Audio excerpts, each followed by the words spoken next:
My parents used to live in a small subdivision about 45 minutes outside of Seattle. According to them, it was a relatively normal middle-class development with decent neighbors. Of course, there were the occasional scream-filled arguments from the newlyweds across the street, but nothing one could consider out of the ordinary. Tonight they explained to me why they moved across the country to the outskirts of New York. My dad was really good friends with the family right next door. The breadwinner was offered a posh new job in upstate New York. "Damn it, Richard, so you're leaving us? Who's going to host the 4th of July barbecue now?" He was pretty upset, but my mom said he got over it pretty quickly. 3 weekends later, the Snyder's house was up for sale, and they were long gone. My mom didn't really get along with the wife, so she was really excited to see who would move in next door to them. But that excitement was short-lived. There was something off-putting about them. That was my mom's reaction the first time she saw the new neighbors. They were constantly smiling. 24/7, the smiles never left their faces, and they were whiter than bed sheets. Like, they never went outside or something. My dad chimed in. "Yeah, and your mother wasn't being overly judgmental either. They just looked different. That's the only way I can describe it to you." They didn't just write them off, though. My parents aren't like that. After they were situated in their new home, my mom baked them cookies, and they both went over to introduce themselves. The new neighbors answered the door, shoulder to shoulder, the thin-lipped smiles still plastered on their faces. My dad said they looked exhausted, but the grin still stayed. "Hey, how are ya? We live right next door. We thought we would introduce ourselves and welcome you to the neighborhood." "Thank you. Please come inside, sir and ma'am. We like you, and you are welcome here, always."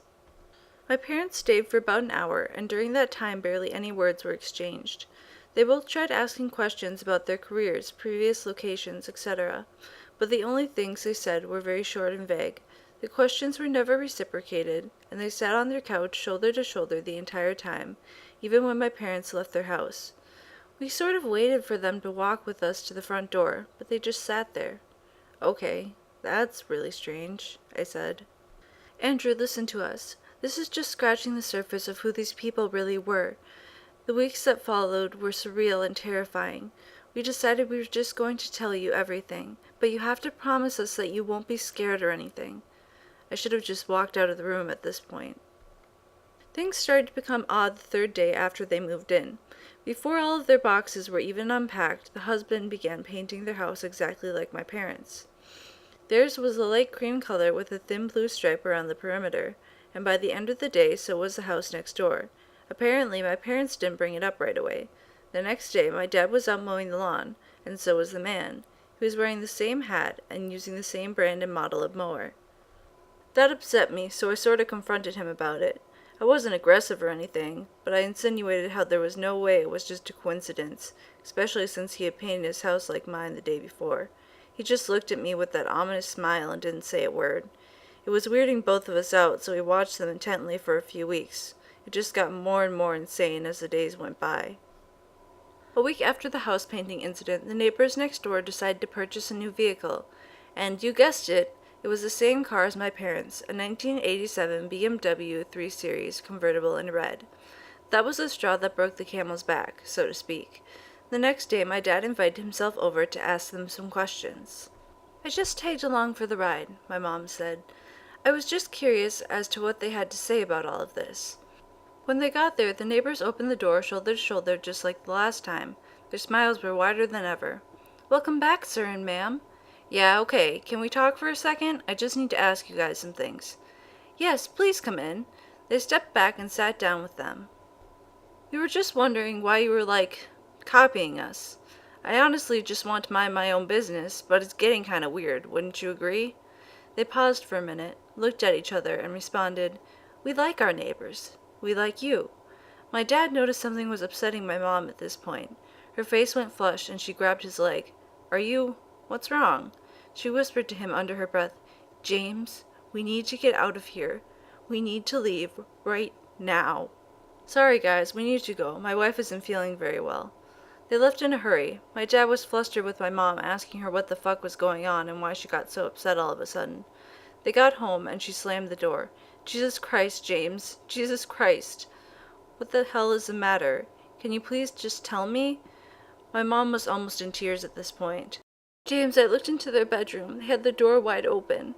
James, they have the same fucking bedroom as us. The comforter on their bed was the same pattern as ours. They have the same curtains on their windows, and they have the same nightstand that we do. How the fuck would they know that? They've never been to our house before. What the fuck? Are you being serious right now? James, have they been inside our house? I asked them why they didn't just go back there and actually confront them or call the police. But they told me they were just kind of in that denial stage. They didn't want to believe this was actually happening, but they knew it was. They knew exactly what was happening. Neither of them got very much sleep that night. Right before they went to bed, my dad set up an old VHS camcorder on the table in the corner of their room facing the bedroom door. I just had to know, he said. My dad pulled out an old cardboard box full of VHS tapes and popped one into our VHS player. Watch this. He fast-forwarded the tape till about an hour in. I was in disbelief. The video showed the copycat neighbors standing at the edge of my parents' bed, shoulder to shoulder. Their smiles were gone. Instead, they had a murderous look on their faces, wrinkled and contorted. They stood there, just watching my parents through the night until the grainy video cut out 3 hours in. I nearly had a heart attack when I watched the tape the next morning. I was scared and then extremely angry. I grabbed my baseball bat and sprinted over to their house. No one was answering, so I beat their door down. Jesus, what did you do to them? I asked. They were gone. All of their stuff was neatly boxed up in the living room. The BMW was still there, but they were gone and never came back. We filed a police report that day. After we showed them the video, they worked extremely hard to find these people, whoever the hell they were. But there were no leads. The information they used to buy the house and the car was stolen from another couple from Arkansas. There was nothing else on them. We got the hell out of that neighborhood and moved here for peace of mind. Oh my God, I'm not even sure what to think right now. I'm so sorry. I was truly at a loss for words. I asked them why they waited so long to tell me the story. Remember our old neighbor, Richard Schneider, we were talking about? Your dad still keeps in touch with him occasionally. Okay? He called last night and told us he has some new neighbors.